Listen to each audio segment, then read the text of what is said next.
Me emrin e Allahut, mëshiruesit, mëshirbërësit. Një çështje në cilën duhet jemi të kujdesshëm, e që shpesh herë edhe gabojmë ndoshta nga pavetdia, është edhe momenti kur është duke u lexuar Kur'ani famëlar. Qofta i lexim bëhet nga ndonjë person që mund të jetë imami, mund të jetë muezini, ose qofta i lexim vjen nga ndonjë mjet i caktuar, sikur mund të jetë celulari, sikur mund të jetë televizioni, sikur mund të jetë radio dhe kështu me radhë. Në ato momente, bisedat të folurit, qofta ato edhe në heshtje nëse bëhen, janë veprime të ndaluara.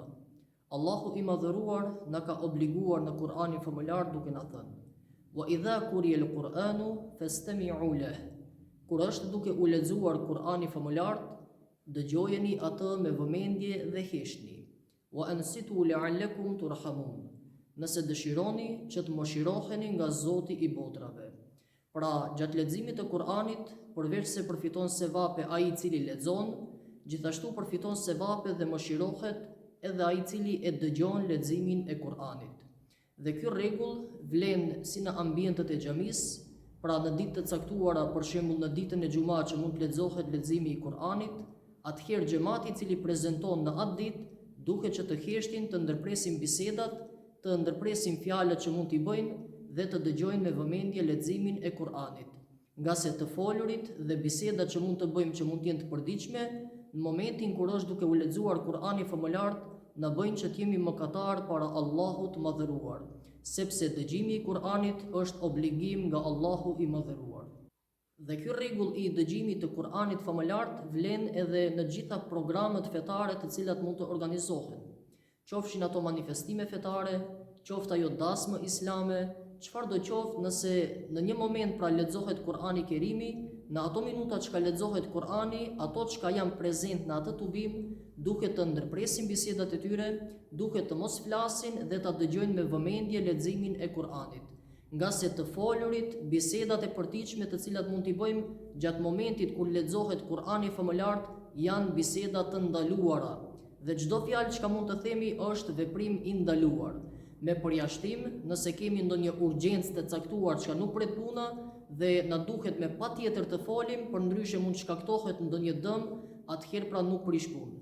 Mirë po, bisedat normale që i bëjmë për çdo ditë, fjalët të cilat presin dhe mundet edhe më vonë t'i bëjmë, gjatë momentit që lexohet Kur'ani famëlar, duhet t'i ndërpresim nga se janë veprime të ndaluara.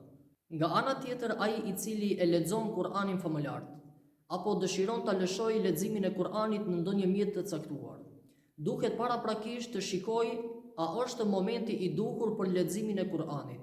Nga se leximi i Kur'anit famëlar nuk bëhet në çfarëdo kohe, nuk bëhet në çfarëdo momenti dhe në çfarëdo rasti. Ai patjetër se kërkon kohën, momentin dhe vendin e përshtatshëm.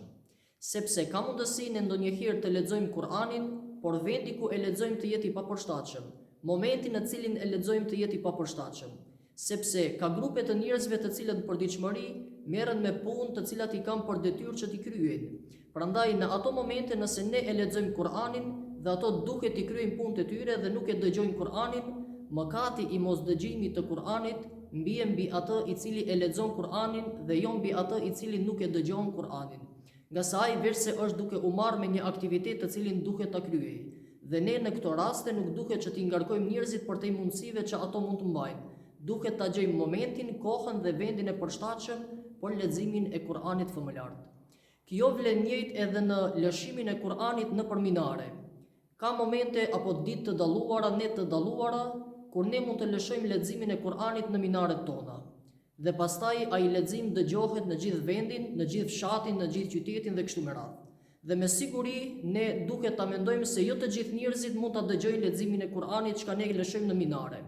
Prandaj në këto raste, ato të cilët pramerren me aktivitetet e tyre dhe nuk e ndërpresin punët e tyre që duhet t'i kryejnë dhe nuk e dëgjojnë leximin e Kur'anit, atëherë mëkati bie mbi atë i cili e ka lëshuar leximin e Kur'anit në minare, apo qoftë edhe vetë është duke lexuar pra Kur'anin famëlar.